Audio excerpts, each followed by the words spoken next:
बात इजराइल की, जो अपने दुश्मन हमास को मारने के लिए नए हथियार का इस्तेमाल करता है। इजराइल के इस नए हथियार को देखते ही हमास के आतंकी खुद अपने बिलों से बाहर निकल आते हैं, जिसके बाद स्नाइपर उन्हें ढेर कर देता है। इजराइल का यह नया हथियार बेहद अचूक है। ये आसमान में मंडराते हुए हमास के आतंकियों को तलाशता है और फिर उन्हें बिल से बाहर निकलने पर मजबूर कर देता है।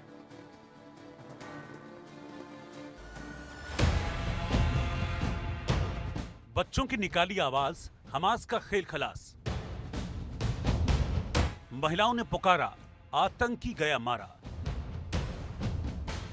गाजा में हमास के आतंकी अपने ही गढ़ में फंस गए हैं। उन्हें समझ नहीं आ रहा करें तो क्या करें, क्योंकि इजरायली सेना हमास के इन आतंकियों को अब इनके ही बिलों से निकालकर बेमौत मार रही है। खास बात यह है कि ये आतंकी खुद ब खुद इन बिलों से बाहर निकल रहे हैं और इजराइल का शिकार बन रहे हैं। आखिर हमास के आतंकी खुद ब खुद इजराइल का निशाना क्यों बन रहे हैं, ये अपने बिलों से बाहर क्यों आ रहे हैं, इन सवालों के जवाब हम आपको आगे देंगे।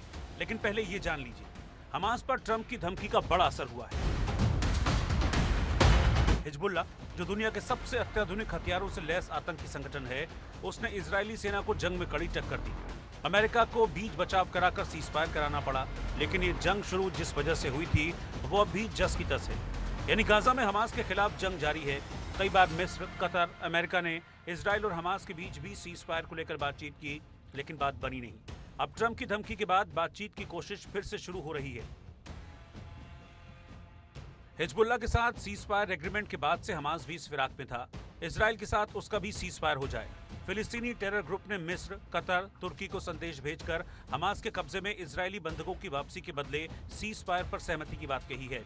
बताया जा रहा है कि इजरायली सुरक्षा एजेंसी के निदेशक रोनेन बार की अगुवाई में एक इजरायली प्रतिनिधिमंडल हमास के साथ नए सिरे से बंधक वार्ता के लिए मिस्र जाएगा और बंधकों की रिहाई की बात करेगा।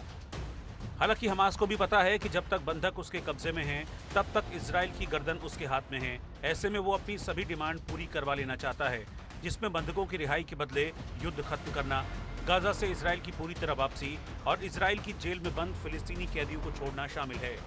वहीं प्रधानमंत्री बेंजामिन नेतन्याहू ने 7 अक्टूबर को हुए हमले के बाद साफ कहा था, जब तक हमास का पूरी तरह से खात्मा नहीं हो जाता तब तक युद्ध जारी रहेगा।